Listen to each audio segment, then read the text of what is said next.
नमस्ते। आज के इस एक्सप्लेनर में आपका स्वागत है। आज हम बात करने वाले हैं उस इनविजिबल मैजिक की जो हमारी पूरी दुनिया को चला रहा है, इलेक्ट्रिसिटी और बैटरीज। हम उन केमिकल रिएक्शंस को डिकोड करेंगे जो हमारे गैजेट से लेकर इलेक्ट्रिक गाड़ियों तक को पावर देते हैं। तो चलिए बिना देरी के शुरू करते हैं सेल और बैटरी के अंदर छिपे विज्ञान की ये डीप डाइव। चीजों को आसान बनाने के लिए हम इस टॉपिक को स्टेप बाय स्टेप कवर करेंगे। सबसे पहले हम समझेंगे धारा का रासायनिक प्रभाव, फिर फैराडे के नियम, सेलों के प्रकार, बैटरी का संयोजन और आखिर में कुछ अभ्यास प्रश्न, ताकि आप खुद को टेस्ट कर सकें। तो चलिए सीधा चलते हैं हमारे पहले टॉपिक पर, धारा का रासायनिक प्रभाव, या कह लीजिए आयनों का वो अदृश्य जादू। अब इलेक्ट्रोलाइट का ये जो कॉन्सेप्ट है ना, ये वाकई बहुत दिलचस्प है। सोचिए कि ये एक ऐसा जादुई लिक्विड रास्ता है जहां मॉलिक्यूल्स टूटकर एक्टिव आयन बन जाते हैं, और यही आयन असल में बिजली के लिए एक पुल का काम करते हैं। बिना इस एसिडिक लिक्विड के कोई भी सर्किट पूरा हो ही नहीं सकता। इलेक्ट्रोलाइसिस के इस माइक्रोस्कोपिक प्रोसेस को देखिए। होता क्या है कि जैसे ही इलेक्ट्रिक करंट इस सॉल्यूशन में जाता है, मॉलिक्यूल्स तुरंत पॉजिटिव और नेगेटिव आयनों में टूट जाते हैं। ये घूमते हुए आयन ही वो रास्ता बनाते हैं जिससे करंट का फ्लो मुमकिन हो पाता है, एकदम किसी हाईवे पर दौड़ती गाड़ियों की तरह। इन विजुअल से आगे बढ़कर अब हम थोड़े मैथ्स की तरफ चलते हैं। बात करते हैं माइकल फैराडे के विद्युत अपघटन नियमों की। फैराडे का पहला नियम हमें एक बहुत ही क्रूशल बात बताता है। सीधी सी बात है, किसी भी इलेक्ट्रोड पर जो पदार्थ मुक्त होता है उसका द्रव्यमान यानी मास इलेक्ट्रोलाइट से गुजरने वाले इलेक्ट्रिकल चार्ज की मात्रा पर सीधा निर्भर करता है। आसान शब्दों में कहें तो जितना ज्यादा करंट अंदर जाएगा उतना ही ज्यादा केमिकल आउटपुट बाहर मिलेगा। और इसी बात को इस ऐतिहासिक फॉर्मूले से दिखाया जाता है। यहाँ m यानी द्रव्यमान, z यानी विद्युत रासायनिक तुल्यांक, I करंट और t समय के गुणनफल के बराबर होता है।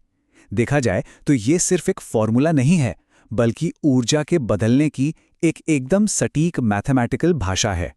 वैसे अगर आप किसी टेक्निकल एग्जाम की तैयारी कर रहे हैं तो इस जी फैक्टर को जरूर याद रखिएगा। इसे ग्राम प्रति कूलॉम में मापा जाता है।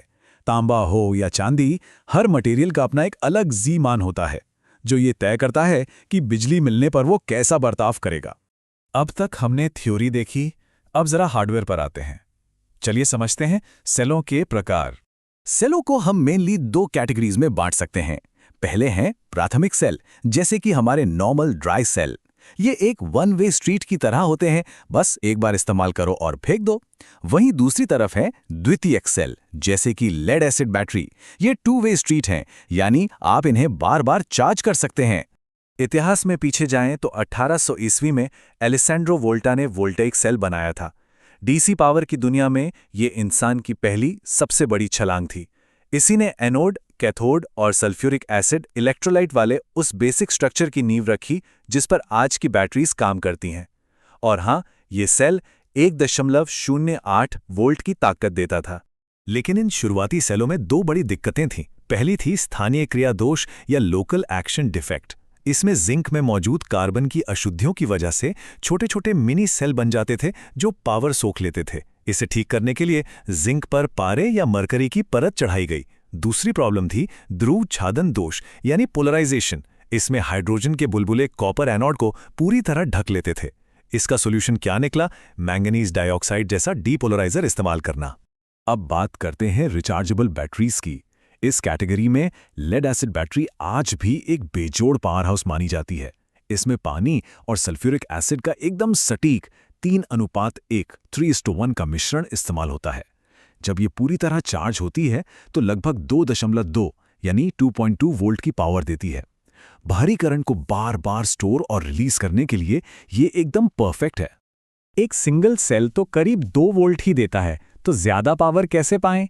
इसके लिए हमारा अगला टॉपिक है बैटरी का संयोजन, यानी उन्हें आपस में जोड़ना। सेलों को जोड़ने के दो मुख्य तरीके होते हैं।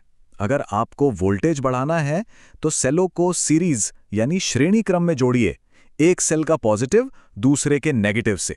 लेकिन अगर आप करंट की कैपेसिटी बढ़ाना चाहते हैं तो उन्हें पैरेलल यानी समानांतर क्रम में जोड़िए। इसमें सारे पॉजिटिव एक साथ और सारे नेगेटिव एक साथ जोड़े जाते हैं।